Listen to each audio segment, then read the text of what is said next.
Господь, я помню пророчество Боба Джонса, что до 2030 года спасется 1 миллиард душ, и это только начало. Да, твоя задача подготавливать, трансформировать людей до, во время и после пробуждения, и также для вознесения. Атмосфера вознесения уже начинает чувствоваться среди христиан, потому что дети чувствуют своего Отца. У меня, Бога, есть свои времена и сроки, и они не безграничны. 2028-2030 года – это условные времена и сроки. Я, Бог, решаю времена и сроки. Поэтому, если люди не будут принимать мои призывы, видения на духовное пробуждение, на мои духовные планы, тем самым они же себя лишают понимания, знания, видения и спасения. На протяжении тысячелетий я, Бог, все время стремился к людям, но вся суть в том, что люди тоже должны стремиться ко мне, потому что если человек по-настоящему меня любит, он не будет гордиться, как это произошло с падшим ангелом Люцифером. Он будет меня слушаться и будет ценить каждый разговор со мной и не променяет мою божественную атмосферу на нечестивую, как это произошло в раю.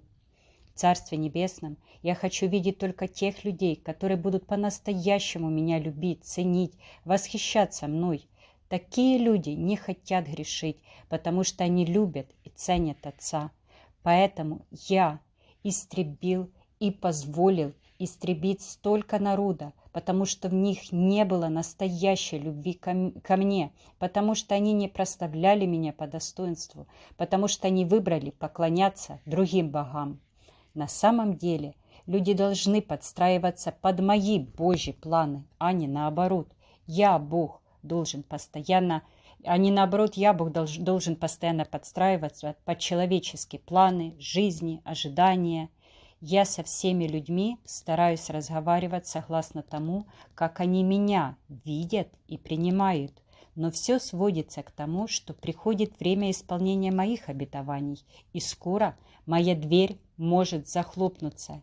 И неразумные девы, которые промедлили и не запаслись маслом, могут просто не успеть, и ничто уже их не оправдает.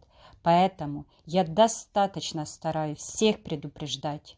Но принять или отвергнуть мой Божий призыв зависит от самого человека.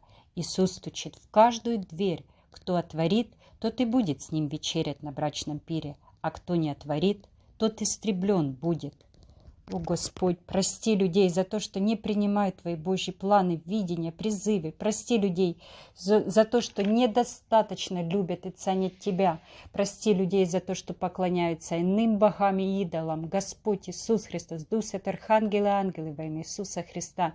Открывайте всех людей на земле духовное видение, слышание, понимание, осознание истинного происходящего вокруг. Пробуждайте, активируйте всех людей, давайте им видение, сны, откровения на пробуждение. Стучите вашим духом в их дух, и мы верим, что они вам отворят и примут ваш призыв и войдут в Божье обетование. Во имя Иисуса Христа, аминь. Во имя Иисуса Христа, аминь. Во имя Иисуса Христа, аминь.